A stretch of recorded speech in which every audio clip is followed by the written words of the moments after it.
अंजनगाव सुरजी तालुक्यातील विहीगाव येथून शहानूर नदी काठावरील 1,00,000 चौरस फुटांहून अधिक क्षेत्रावर सुरू असलेल्या कथित वाळू तस्करीसह गावातील खेळाचे मैदान धोक्यात आल्याच्या तक्रारीवर आज विभागीय आयुक्तांनी प्रत्यक्ष स्थळ पाहणी केली। विधान परिषद सदस्य ज.मो. अभ्यंकर यांनी हा मुद्दा सभागृहात तारांकित प्रश्नांद्वारे उपस्थित करत शहानूर नदीलगत सुरू असलेल्या वाळू तस्करीमुळे नदीकाठची झपाट्याने होत असलेली धूप, जमिनीचे नुकसान आणि खेळाचे मैदान संपुष्टात येण्याचा धोका याकडे सरकारचे लक्ष वेधले होते। या प्रश्नाला उत्तर देताना महसूल मंत्री चंद्रशेखर बावनकुळे यांनी तातडीने चौकशीचे आदेश देत 11 डिसेंबर रोजी विभागीय आयुक्त स्थळ पाहणी करून अहवाल सादर करतील अशी माहिती सभागृहाला दिली होती। त्यानुसार विभागीय आयुक्त श्वेता सिंगलवार विहीगाव येथे दाखल झाल्या। या उच्चस्तरीय संयुक्त पाहणीत मुख्य कार्यकारी अधिकारी संजिता मोहपात्रा, निवासी जिल्हाधिकारी काकडे,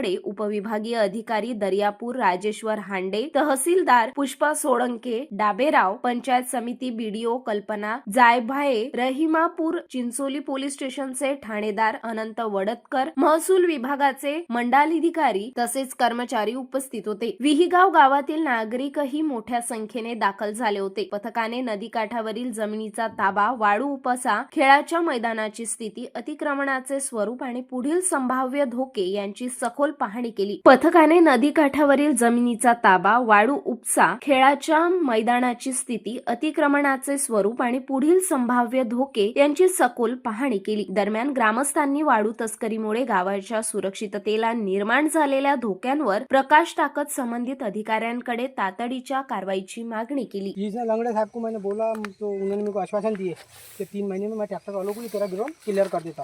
मेरे को इससे कोई तकरार नहीं थी सर। मेरी वाली गाँव वाले नहीं बोला, मैं क्यों बोलूँ? मैं सिर्फ मेरे को ग्राउंड बचाने का, इसके पहले उसमें रोजगार हमी के झाड़ लगाए थे, मैंने उखाड़ने लगाए थे। वीडियो साहब आए थे, वीडियो साहब ने तुरंत उखाड़ के ये बाजू में लगा दिए। तुरंत इनके पास जा रहा तो ये मेरे को घुमा ही रहा है। इतने दूर के उन्होंने इतना मजबूर कर दिया कि आखिरी अभ्यंकर साहब को बोलना पड़ा मेरे को।